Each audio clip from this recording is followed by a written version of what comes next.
This episode of Unicorn Duck Shadow Puppet is brought to you by Audible. For a free 30-day trial, head on over to audible.com/Gamebreaker. Don't forget your free book when you're there.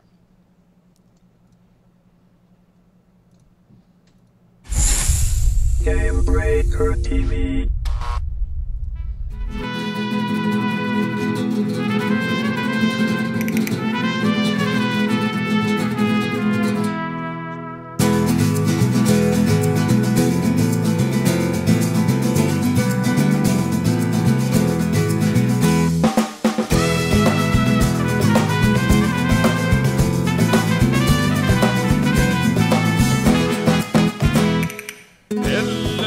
Internet, and welcome to UDSP Unicorn Duck Shadow Puppet, your weekly WildStar show here on Gamebreaker TV. No, I'm not Gary Gannon, just sitting in for the day.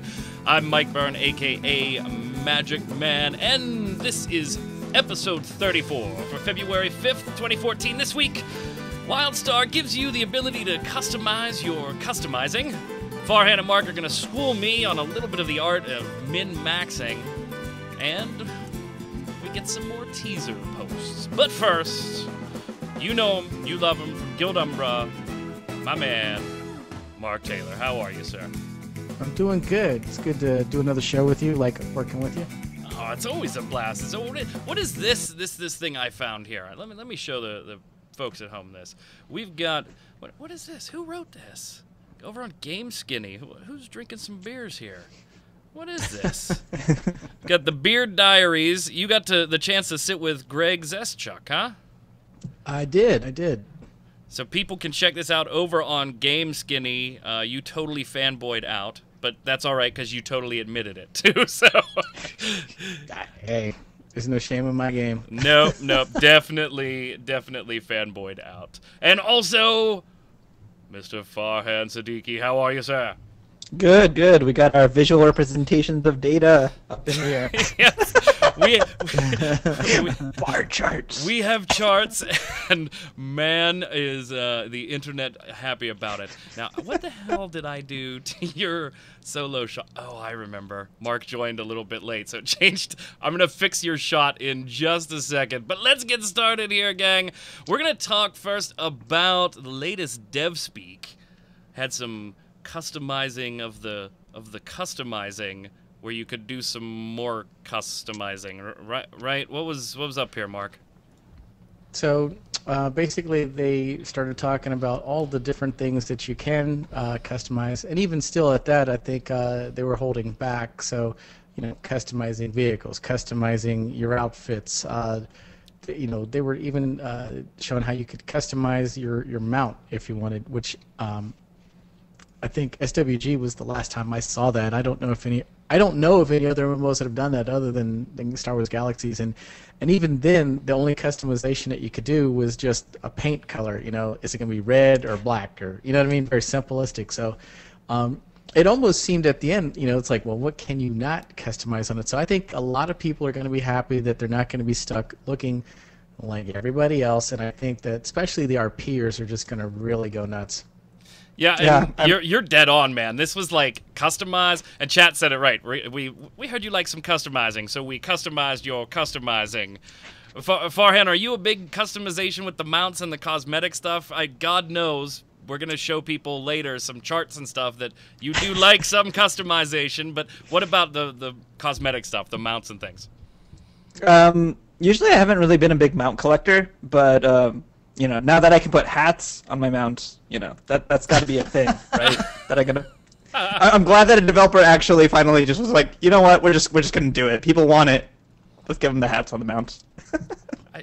My hats on a mount. There, look at that, Farhan. You are sexy now. Your screenshot, it looks amazing. Yes. Now you don't have like Mark's right shoulder in your frame. That's awesome. Although it is an option. Yes. If you customize it, you can customize. You can customize your UDSP. All right, so speaking of customization, one of the big things we've seen so far in just about every dev speak in the last couple of months, and in all the people that are streaming 0 through 15, right, is the limited action set. Right, that's a big customization piece. You got 30 some abilities or whatever the total ends up being, and 8 that you can pick, and you could do this, and you can do this, and you can do this. So I want to talk about that a little bit, because that's going to play into some of the min-max stuff, Farhan, you're going to tell us about. Is this a real customization piece, or is this going to be, you know, something where I end up going to your Guild Umbra's website and finding the flavor of the day and respecing to that? You know, that's largely what I've been curious about, because when you have a limited action set in a game like this, you know, it stems a lot of different game design decisions. Like, you could call it in a lot of different ways. Like, is this something where my limited action set is my play style? Like, is this is just how I want to play my class or something?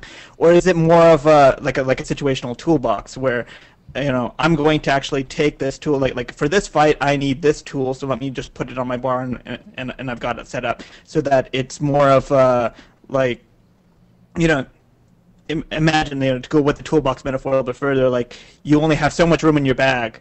You know, you can bring a wrench, you can bring a hammer, you can bring whatever you need, but, you know, like, if you're going to bring that ladder, you better need that ladder, because that's going to take a lot of space, and it's probably not, you know, it's not going to take up one inventory space like in an actual game or something. So, you know, you have to actually commit to bringing these resources in, and that might make you weaker, because you might not actually have, like, all of the different kinds of wrenches or whatever. You know, the metaphor's, like, dying a little bit here, but that's kind of like what they've been selling, though, right? In these videos is, do you want to play like this and this and this? No problem. Yeah. You know, in that great dev speak voice, of course. You know, do you want to be a tank that can grab things from far away and then choke them? No problem. Boom, boom, boom. So is it really a play style? You started crunching numbers. We're going to get into that into a minute, but you guys have done the 0 through 15. Mark, are we seeing it more of a play style, or is it there's certain preset things that you're always going to use and that's it? So, you know, I wish I could give you a cut and dry answer. I mean, I'd say 99%. Well, damn it, Mark, do it. Yes or no, for crying out loud. So 99% of the time, I'll just, you know, have one set, if you will. Let's say I want to go DPS, and that's the way I want to level. So that's the set I'm going to use. And unless I get some new ability when I hit another level that is just so obviously better than something else, I'll just probably keep, you know, stacking, you know, the basics, you know, just because it's easy, it's muscle memory. But then when you go to dungeons, that's when you want to start usually bringing out, at least from what I've seen, either in PvP or in dungeons, you want to start bringing out the more intricate things. So where you have things that are like builders, right? Normally, my play styles, I don't really use a lot of builders, but like in PvP or dungeons, builders seem to be more important. So that's when I would use those, if that makes any kind of sense. This kind of like segues, though. We've done, in a number of, all of us have played a ton of MMOs, and we've got that like special little snowflake. We want as much customization as we can possibly get, and we want to be unique, and, you know, everybody's going to be the hero of the same story. Oh, we don't want that type of game. But ultimately, I think from a programming standpoint, we understand there are limitations to how special the frickin' snowflake can be. Are we going to be able to be special in WildStar ability-wise? Because I'm not seeing that yet. I'm seeing that this is probably going to turn into, for this particular raid, we need X types of people, and let's count them all up and do it.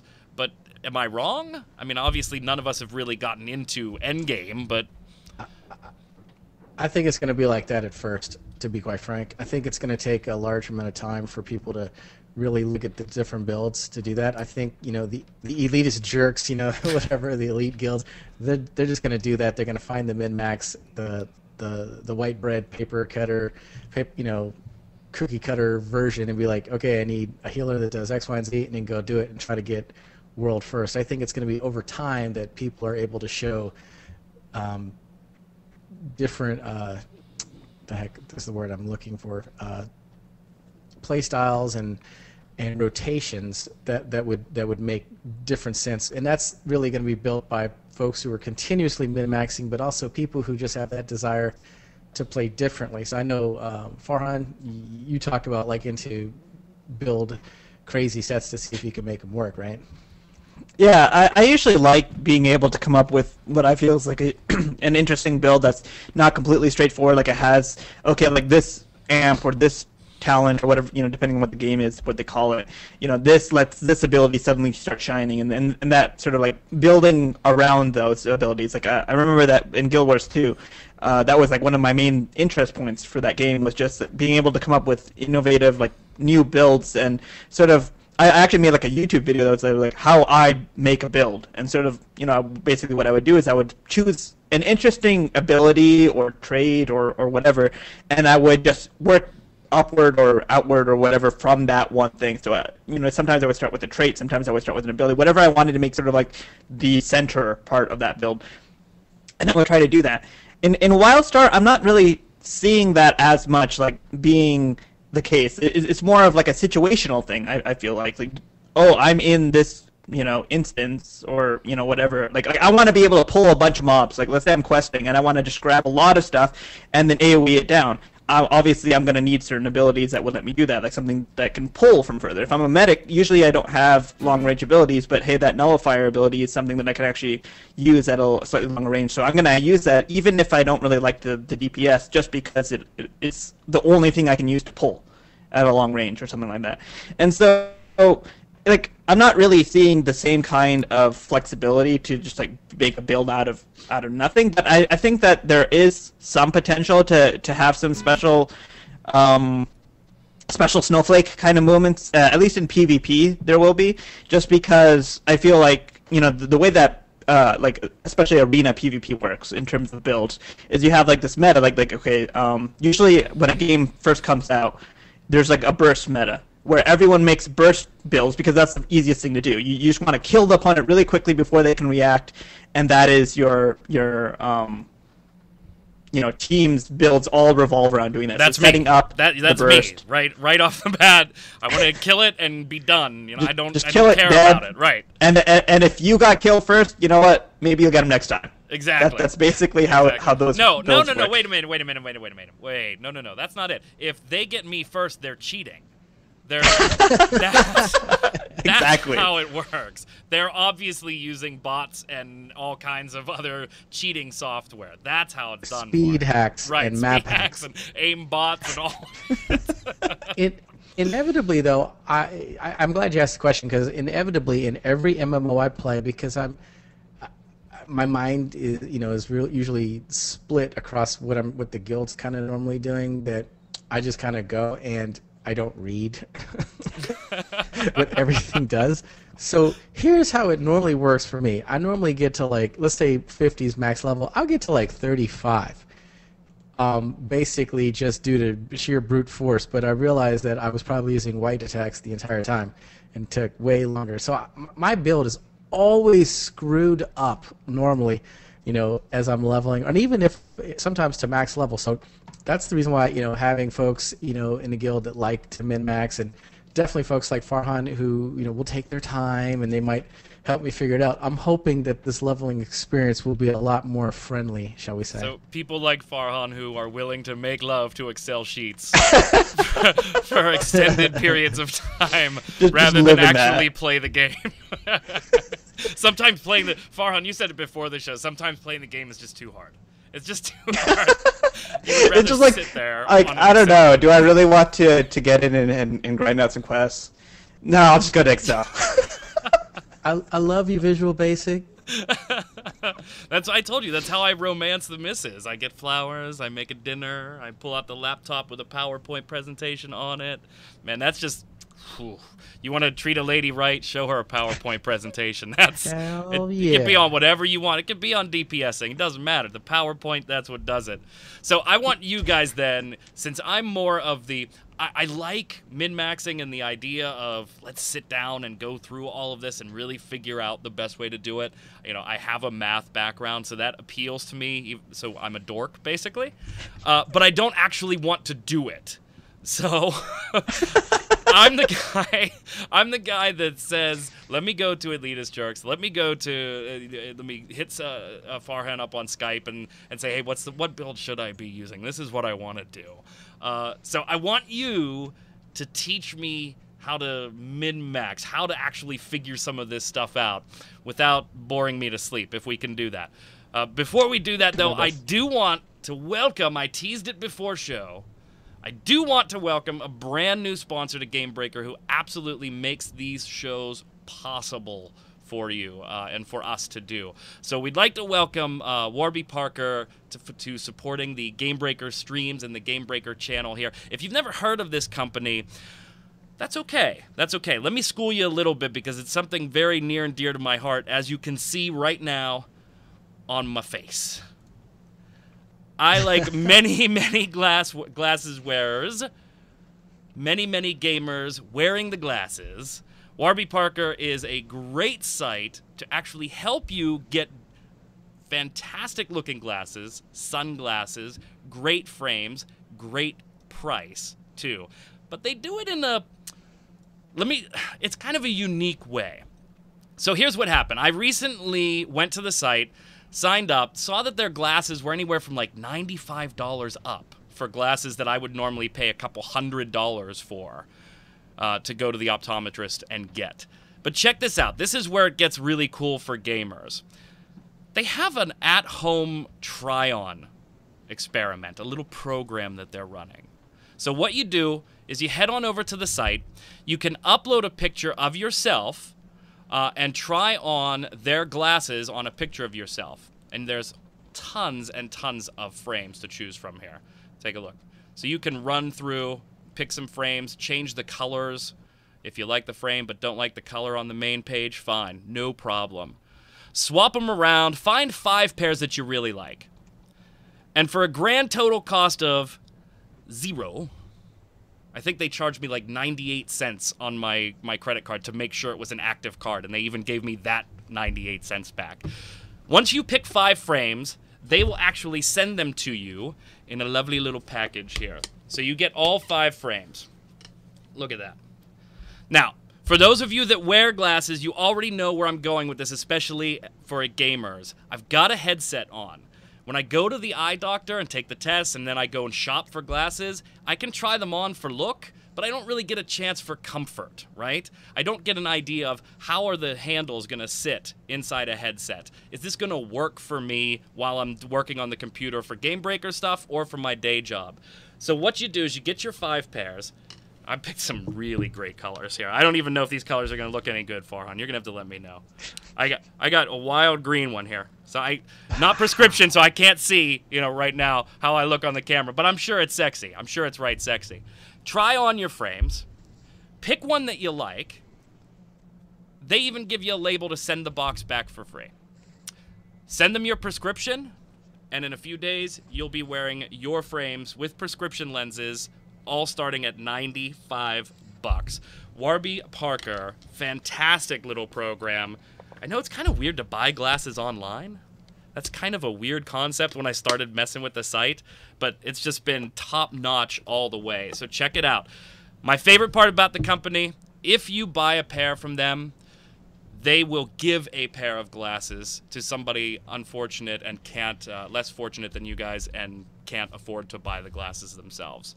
So not only are you getting great glasses that you've had a chance to test out at a great rate, but you're also helping somebody as well. If you want to take advantage, we've got a special offer with them right now. Again, it's awesome that they're supporting Gamebreaker TV. warbyparker.com/Gamebreaker. If you use that URL, and you decide you actually want to purchase a pair of prescription lenses, you will also get free 3-day shipping, which isn't even an option on the site, on your final pair. For those of you that don't wear glasses, doesn't matter. Check out the site. They've got all of your sunwear, your sunglasses. I'm so tempted to order a monocle.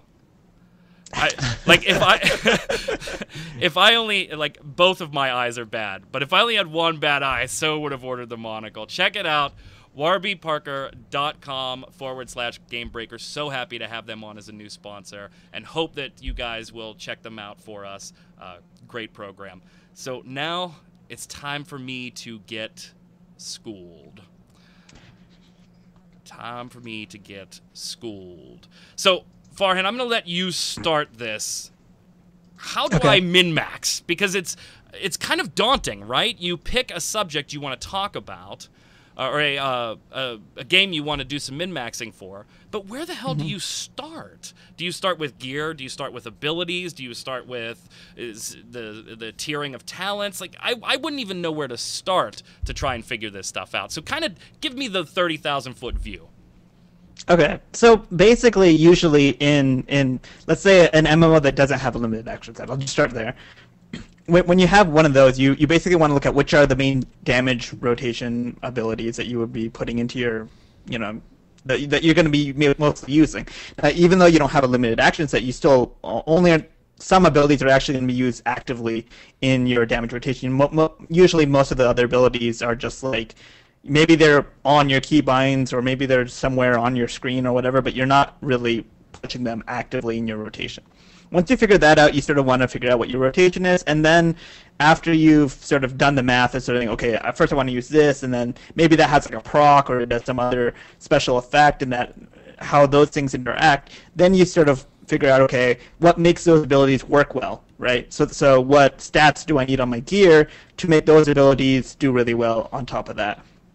And that's usually where most people would, that's like the point where, the common raider or whatever will go to Elitist Jerk or to whatever website and read that. They'll just be like, okay, well, I want this stat the most, and then I want this stat, and then that stat, and that's all that they really need to know, besides, like, okay, what order they push the buttons in. And, they're going to be doing pretty optimal damage. Obviously, there's skill, like, can you actually pull off their rotation properly? Can you get out of the red or get out of the fire, I guess, more traditionally? Yeah, so I can get out of the stuff. But so it all starts with the abilities, yes? Yeah. Okay. Yeah, definitely. It all starts with there. I'm with you so far. So in WildStar, there's like this twist on it, right? So normally damn it. I was understanding. Until you said there was a twist. All right, what's the twist? So the twist is that usually, all the rotation stuff, all the abilities, all of that is figured out by someone else, and you just read it and you sort of digest it, and you're like, okay, I do that, I pick up the gear that I can do that, but that is the extent of my interaction with it as a normal player, right? Not one of the theory crafters. But the twist on it on WildStar is that you have a limited action set. You have to know which abilities to actually bring in and, be able to make that call. Like, is it actually worthwhile for me to take off one of my damage abilities? Which damage abilities are best in this fight? When do I actually need it? So, like, I've been playing a lot of Medic lately, and one of the abilities that you get really early on the Medic, because the Medic is obviously a sort of medium-ish, like short to medium-ish range character, right? 15 meters, which is about double the range of like, say, the Warriors, but still way shorter than like a Spellslinger or Esper. So obviously you need to get into range to do damage. That's pretty obvious. So you might take Urgency, which is an ability that blinks you forward, and it's a quick movement ability, but that takes up a limited action slot. So one of the things that I wanted to investigate is just how important are each of those limited action slots? How much flexibility do I have? And that's actually going to be something that's going to be important for most players, because unless you actually want to just like go to the website and write down, okay, for this boss I want to use these abilities, for this boss I want to use these abilities, or whatever. And I mean, I'm sure some people will do that. Which is what I'm going to do, right? I mean, let's be honest. Right. That's what I'm going to do. I'm going to go to Guild Umbra's site, go to the forums, pull up the theory crafting that's been done there, and go ahead and do it. What about, before we get into like equipment and stuff, we're talking about abilities. Mark, what do you think Pets does to this? I mean, obviously we've got very, very minimal experience as far as what our sample set is. 0 through 15 isn't exactly the biggest sample set, but are pets going to influence this whole DPS min-maxing race to a great extent in WildStar? What are you seeing so far, Mark? So it's interesting. I mean, the only pet class right now is, the engineer, and I think that's probably all it's going to be. But I played it as a tank, so I really didn't notice much out of the pets, and to be completely honest, I play engineer without my pets. I specifically play without my pets because I don't want them taking up a slot on my action bar. In PvP, I've seen only a couple of engineers, and this is a personal opinion.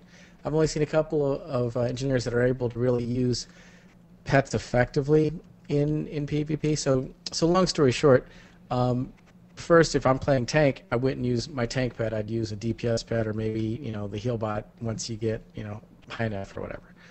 But the thing is I have not noticed anything where it enhances my stats. It just seems to be like another rotation that's going on, ancillary to yourself. So especially if you pick something that's a different class base. So if I'm a tank and I pull out my DPS bot, I don't really notice any difference. If that makes any sense. Farhan, jump in. If you just whip out your robot is what I heard there. You're just whipping out your robot. Excuse me while I whip this out. Great quote. Great quote. One of the things that pets actually are really good for in WildStar, especially for the engineer, is like if you're a damage dealer, I think you'll actually probably want to end up using your pets just because when you can use your pet abilities at the same time that you're using your own abilities. Like it doesn't have like a cast time that blocks you from continuing to do your own rotation. So you're going to want to, a lot of times I think that engineers are going to end up almost having to take those pets just because it's damage that it is not stopping you from doing your own rotation, right? Whereas usually when you add another damage ability to your rotation, this is something that I'll talk about when we get to the bar charts, is that... Spoiler! Damn it! Whenever you add another ability to your action bar, that's obviously you have to take the time to cast that ability, right? You have to actually put it into your rotation, which takes away time from everything else that you're doing, right? And so when you have an ability that doesn't take away time, like it's off the global cooldown, or specifically for pets, it's on its own sort of global cooldown or whatever, it's really, really nice because you just push those buttons and you don't really worry about the fact that So let me just, I guess, jump back in there, and I might change over time. I'm looking at the chatting in the chat box.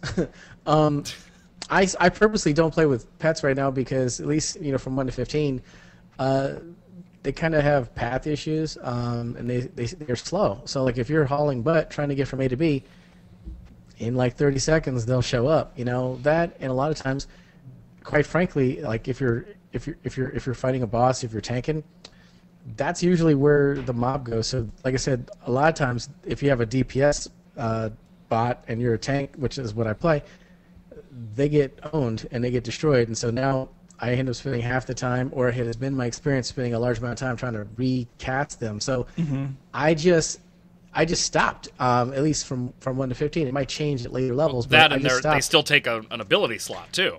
You only have 8, and they're going to take 1. And they take an ability slot, and so that's the reason. So what I was finding is that I was going into combat, they were getting destroyed, and now I've got one less attack or defensive maneuver in my arsenal. Like I'm completely sure that it will change over time. The only thing I've really seen them be effective at, like the tank bot, I have not seen a lot of effectiveness out in PvP.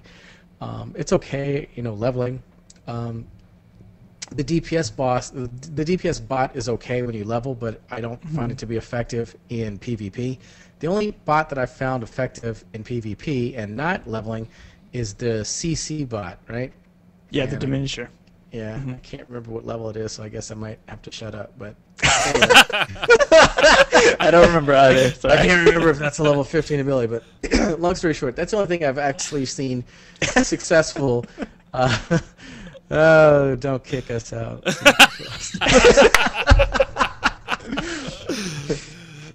it is going to be interesting to see how the pets play out long term. I mean, 0 through 15, we're admitting, guys, is a super small sample size. Farhan, you crunched some numbers based on 0 through 15 for the medic. Again, we know it's a super small sample size, but it gives us an idea of where the theory crafting starts to lead us in WildStar. Why don't we take a look at this, because chat is screaming for charts. They don't want to see us anymore. They want to see charts. So I'm going to bring up the first one. Why don't you take us through this here, this colorful ass thing? Sure. Okay. So the way that this first chart basically works is that I was basically trying to compare 3 different builds, and I have a spreadsheet that calculated the damage numbers behind this thing. Obviously, I can't share that specifically with you, but hey, pretty colors, Hopefully, take my word for it. Basically, that I worked pretty hard on getting these things. I made serious love to Excel. You I know. Hard on. Okay, so the max DPS one that's sort of like at the bottom there is basically represents, using only 1 to 15 skills, a limited action set where I took all of the damage abilities and I tiered up discharge and gamma rays, which are like your builder and your consumer for the medic. And the medic's actually like a really nice class for theory crafting, just for like coming up with these builds and actually getting some hard data because of the way the medic works. Like to compare it to the Stalker, for example, the Stalker's suit power resource is always coming back, just continuously. But the medic, you only build your resource when you cast discharge, and you only consume your resource when you cast gamma rays. So it's a really, set thing that if I'm not interacting with it, like I don't have to worry about uptime, I don't have to worry about all these other things when I'm trying to come up with the thing. But anyway, so if you compare like max DPS to say the what I have labeled as utility DPS there, what I did on that one is, okay, it's exact same build, the same tiering points for discharge and gamma rays, same amp points, same everything. I just dropped off Fissure, Collider, and Dual Shock, which are 3 abilities. Dual Shock is actually a support ability, but it's like an on-crit. It does damage and healing. So it's pretty good. And you can see that it actually didn't just drop off all 3 points, right? Like, it's not like it's exactly lined up the blue and the red with the blue and the red on the max DPS. And that's because Fissure specifically, like it does a lot of damage, but it actually takes time to cast. And time that I'm casting Fissure is time that I'm not casting discharge and gamma rays. So basically what I wanted to show with that Guys, is we that... have totally been busted. I hate to interrupt you, but we totally got busted. So Gary couldn't do the show today, and Farhan's been like really wanting to dig into this a little bit on the show. So I said, well, Gary's not doing the show today. We'll go ahead and do it. Apparently Gary's in chat, and he just saw the charts. So we're totally busted. I'm probably in a lot of trouble when we log off today. It's been a lot of fun, Gamebreaker. Nice. But Farhan, you got to talk about what you want to talk about here. But that's not all. You dug into this. You took it a step further. Is this really an episode of Buildcast? Pretty much, right? I'm taking over. Right? Where's Togram? Where's Ed Park? What is this one? Now I've got limited action slots, tiering, and gearing. I don't even understand what the hell these things real quick. show. I'll keep it brief. Sorry, Gary. Wait. Which one do you go back want? to the first. The first one? The first All right, one. the first one's The up. first one. Just for a second longer. My point was basically just that dropping off ability doesn't mean that you just lost that damage, because you're spending more time casting the damage abilities that you do have. So it's not necessarily a bad thing. I mean, obviously, that's lower damage than the max damage. Like, if I bring all damage abilities, I'm going to do more damage than if I didn't bring them, right? But it's not as crippling as it would be otherwise. And then, like, the last one, the DPS no tiering, is just not using ability tier points, but keeping all the abilities on your bar. So, like, let's say you had, like, a situation where you really needed a major tier or something, then that would be that one. And these are just, like, really, like, obviously these aren't fine-tuned data. This is just what I got with my character at level 15, and it's just, but it gives you the impression of Relative the way to my computations, this was max DPS. it's just relative, like how important a limited action slot is, or how important ability tier points are. And obviously they are important, but it's like 10% of your damage if you drop that thing. And this sort of gets to like the whole one thing that I found in WildStar specifically, when people are their first impression of the limited action set is that, okay, I got a lot of abilities on my bar, Right. and or that I can choose from. I should be able to take anything, and it should all be viable all the time. And it's just not true, because you're always going to have that discharge. You're always going to have either quantum cascade or gamma rays. One consumer, and then you're gonna bring in some other abilities depending on what you need, what the fight matches or whatever other thing. But you're always gonna have that, and I think that that's actually better than trying to have everything be viable all the time. Because let me put it this way: if all of those little sections were equally spaced, like if they all took up the same amount of space, dropping off one of them would be like catastrophic to your damage. It would do like a ton of loss. If, okay, I lost that ability, I'm going to do way less damage. than doing it. It makes hybrids and utility builds way weaker. So having like a really core, good, strong foundation, and then having the other abilities sort of be situational actually works a lot better, especially in WildStar. Yeah, so, I don't even understand these charts. One thing to add though for min-maxing, and I'm not sure you were going to ask it, so forgive me. Normally, min-maxing makes viable sense if they build the game in a simplistic manner, like you were initially saying. You know, if this is your primary stat, then you always feed that. So, you know, for example, and I'm just completely making this up, but let's say in, you know, a traditional MMO that's like, you know, fantasy based. You know, I'm a warrior, and so my primary stat is strength because that'll help me do more damage. You know, then you know, as you level, you're going to continuously keep putting points in that. I think that makes, you know, sense. And then obviously, if you look at your abilities that, you know, will do damage, which are based off of the, you know, strength modifier that you're getting, you know, that makes sense in a linear fashion.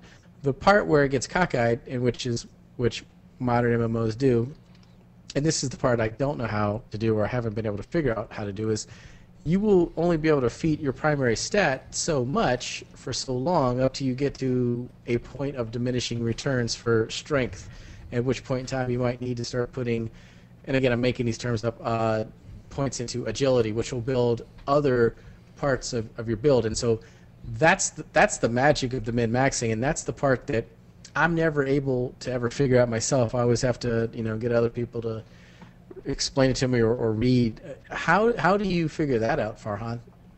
Well, I mean, once you actually have your rotation down, you sort of almost always you sort of want to have like a hit stat as like your first one. That's just like the gut feeling. Even if you don't do the math on it, it's almost always better that you don't miss, because anytime, like let's say I have a 500 damage attack, like I can get 1% crit and make it some like 1% of the time do double damage or whatever.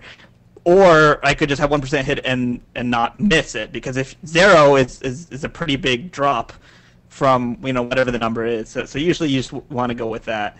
After that, then you usually have to look at, okay, what benefits are procs and everything. WildStar is actually a lot nicer in terms of gearing, because it's a lot simpler in terms of like what stats are important, what other things. You basically want your assault power stat if you're damaged. You want to, you know, have crit. And crit severity. Like you want to have like a certain amount of strike through. Like it doesn't seem nearly as complex from a gearing standpoint. Now, that is for the very basic stats that we see in 1 to 15. I'll just leave it there. I can't say anything more than that. So that's as far as those primary stats that go, you know, that we see in 1 to 15. Gearing is really straightforward. I am with a lot of chat. You know, a lot of chat is like really into the whole min-maxing thing. They love, I mean, they remember Togram on Buildcast and Matt on the Sanctum, you know, and them digging into the numbers and stuff like that. I always loved watching those shows and going, I would never do what they just did, but I'm glad they did, so I can rip the bottom line and take it back into my game here. So you have you took it another step further though. Yeah. You got another chart that I'm not going to understand, right? I'm not going to understand. No, this one's actually I think a lot simpler, because this is just the last chart with one more thing added on, which is like and this is relevant because Mark brought up gearing, which is good. So you can see that I basically, you know, we have, you know, a quote from Gortok, who is one of the econ designers over at Carbine, and he basically said that like between tiers you'd have like an 8% increase in the stats on your items. Like I don't know if that was like a long time back, so I don't know if that's still going to be the case or whatever.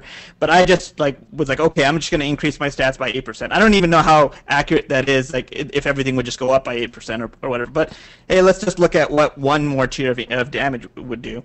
And so you see that this top bar now is a little bit longer than the third bar on the list. It's the same exact rotation, same tiering of ability points, but it's just better gear.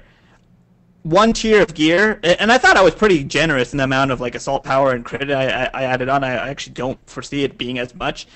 It didn't even come close to making up for the fact that I didn't bring in those abilities, right?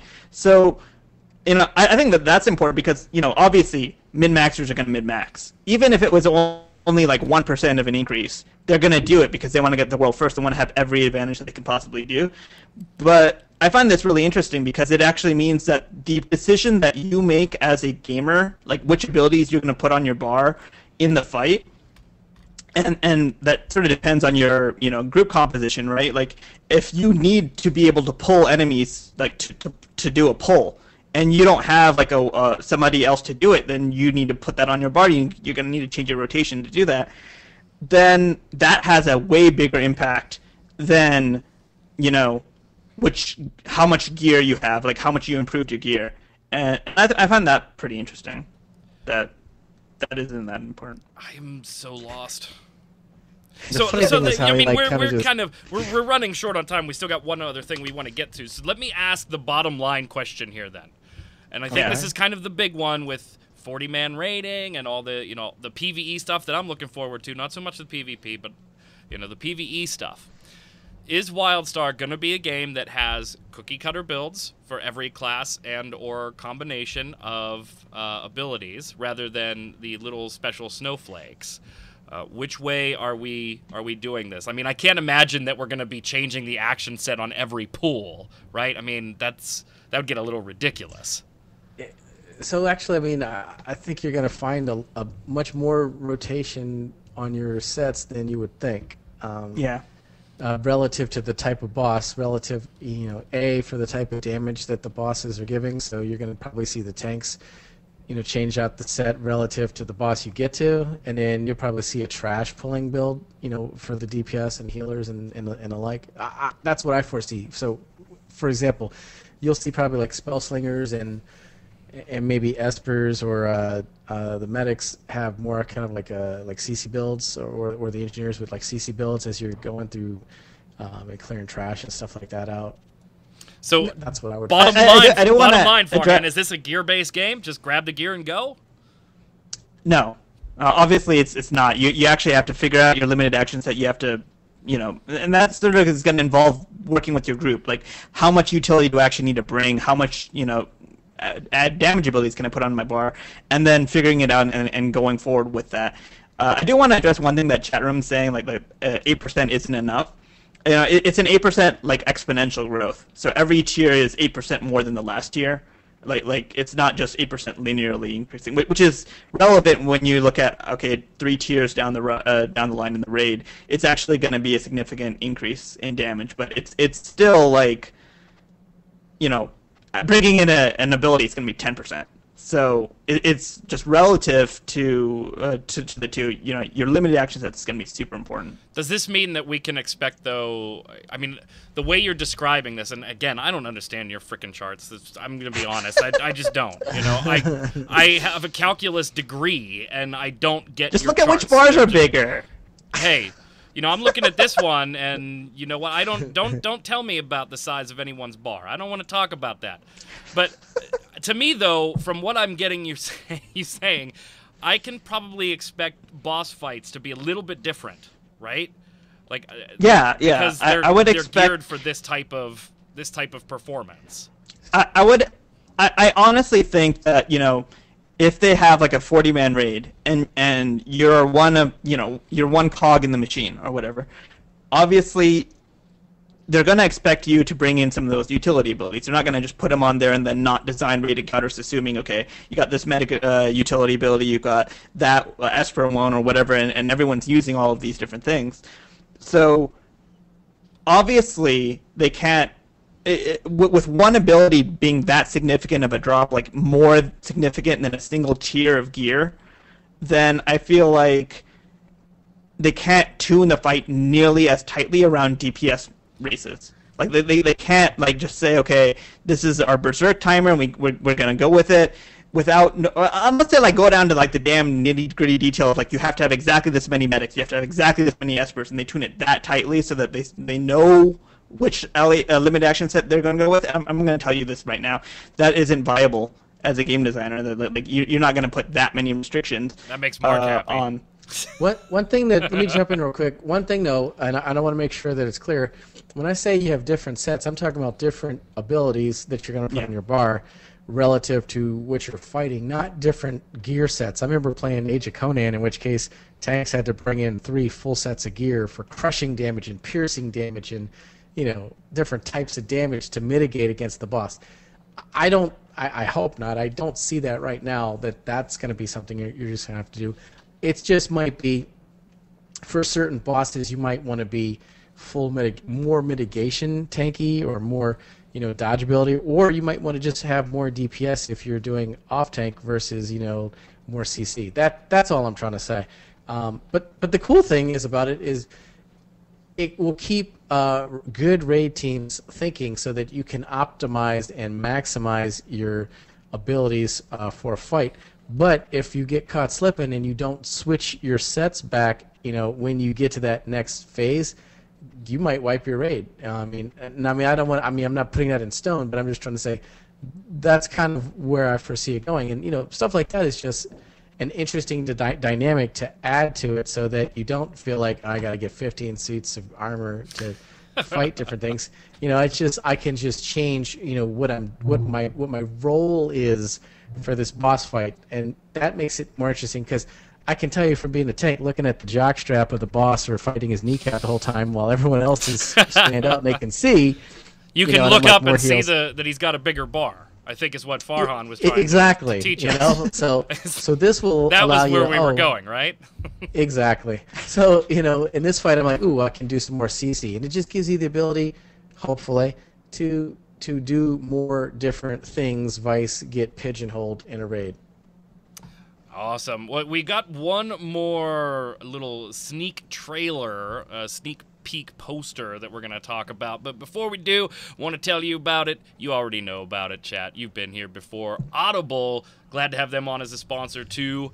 Check this out. We're talking about, I was reading this one maybe 2 days ago and then found out that I could get it on Audible and totally stopped reading it. So listening to a little Stephen King, 11/22/63, about time travel, and if you could go back and save JFK. Pretty good. Let's take a little peek here. I went to the little GET ceremony in the LHS gym at his invitation. He really had no one else, and I was happy to do it. After the benediction, spoken by Father Bandy, who rarely missed an LHS function, I made my way through the milling friends and relatives to where Harry was standing alone in his billowy black gown, holding his diploma in one hand and his rented mortarboard in the other. I took his hat so I could shake his hand. He grinned, exposing a set of teeth with many gaps and several leaners, but a sunny and engaging grin for all that. Great book if you haven't read it or listened to it. Also, they've got pretty much every other Stephen King book out there. Huge Stephen King fan, so Audible definitely comes in handy during my PA to New York drives. Just pop it on and throw a book and listen. You can check it out. We've got 30 days free and an audio book for you if you use the URL we give you. It's audible.com/Gamebreaker. We appreciate them being a sponsor. Huge, huge fan of Audible. I know you will be too. Check it on out and get some Stephen King under there. Last up today, not so much theory crafting anymore. But what's your theory? We did see a weird poster come out teasing something on the 11th mark. What the hell is this all about? Another movie. I'm not sure if it's a dev speak. I'm not really sure. You're talking about the one where it's the keeper looking up like that, right? Yeah, it's the WildStar flick. It's like a movie poster teaser. Now, Mark Holmes did tweet some stuff asking for ideas that, Farhan, you said you kind of maybe thought this was going to be about adventures.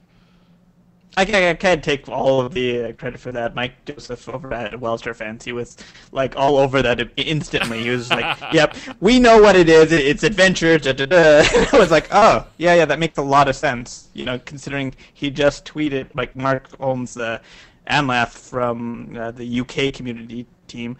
He basically was asking for ideas. I'm writing an article about adventures. Give me some ideas. So, yeah. So how do you come to that conclusion relative to that picture? Is what I because it says choices, and we know adventures are about choices. Choose wisely. He's like, because it says choices. And he even, I know you can't see him, Mark, because the tech we're using this week, but Farhan just had jazz hands. He said choices. I'm like, okay, I'm just gonna not say anything. And I'm gonna You be whipped out quiet. the jazz hands. Okay, since I don't get the chance to be on the show all the time, and like all the WildStar talking that I do is like very, very limited on Twimo and behind the scenes, can I ask you guys 2 questions? Like, you guys don't know these are coming. They weren't part of any preparation for the show. But I really want your opinions on both of these. Mark, Sure. Mark, let me know, 1, when is the game actually coming out? When do you think it's coming out? And 2, I want to know your opinion on 40-man raids. Not whether you're in favor of them or not, but will they end up succeeding, or will we see them go away like they did in World of Warcraft eventually? Those are my 2, I gotta know. I think the game is going to come out in the summer, or relative to the success of Elder Scrolls. If it's looking like it's going to be a smash, then I think it'll get pushed to the fall. If it's looking like it's going to do the initial, smash hit and then slow decline within the first quarter, then I think they'll just come out in the summer. In terms of 40-mans, I'm going to go out on a limb and say I think they're going to be successful only for the fact that people know what they liked when they were around, and some people miss them. And so I think that'll be a reason that people try to do them, if that makes any sense. You'll have people come to the game to just do that kind of. Farhan, same questions. All right. What is the last possible day for spring? Let's go with that day. It's like June, right? June something. Yeah. The last Tuesday of spring is what I'm gonna guess for the release date. Just because I feel like I think that they can make it at the rate that they're going. I just feel like they could. I mean, obviously, there's this marketing decision about should we release close to another MMO? With some worries about Blizzard, like when will they start their beta for Warlords of Draenor and all of that. I don't honestly know. I feel like this development team specifically is just so focused on their own game. Like you can sort of tell by the way that they've been doing their marketing so far, right? It almost seems like there's this okay, hype, and then it's just like we'll release the information for them, the media and the fans. Exactly, and I feel like they're so focused on their own game, which to their credit, it seems to be working out pretty well for them so far. So I don't really see them making these huge gambles or these huge okay, we're just gonna wait or something. If they feel it's ready, I think that they're gonna just want to get it out. So 40-man raids. I'm guessing 40-man raids. That's a way harder question. I think yeah. I think that they're going to have some interest. At first, they're going to actually do all right, especially because I don't feel like that audience that wants to do 40-man raids is in a big overlap with the Elder Scrolls. Obviously, interest-wise, but they're not going to go to Elder Scrolls to do that kind of gameplay. They're going to come to WildStar for that. So I feel like they'll have this initial rush, and then afterward, I'm pretty sure long term it'll end up being something closer to 20 mans, unless it's just this miracle that everything aligns. But I don't really foresee it happening. It really depends on what kind of guilds come in, right? Because 40 mans is not a pug activity. I mean, I don't even think you can pug that. I think you have to have a guild war plot, right? I think that's a function of a guild. Are we talking about war plots now? No. We don't have time for that. We're talking about raids. War plots is going to be just... You know him, you love him, chat. It's chart provider and Excel lover extraordinaire, Farhan Siddiqui. Follow him on Twitter at Unindel, UNINDEL. On the bottom of the screen, follow Mr. Mark Taylor from Guild Umbra. You can follow him on the Twitters at Guild Umbra, and check him out on GameSkinny. Got a new article up there today where he totally geeked out with a developer friend of his. I would have too, though. I can't blame you. Follow us here at Gamebreaker TV. My name is Mike Burns, subbing in for Gary Gannon today. You can follow me on Twitter at MagicMan1. That's MAGICKMANN1. And until next time, gang, stay safe, and we'll see you out on the servers.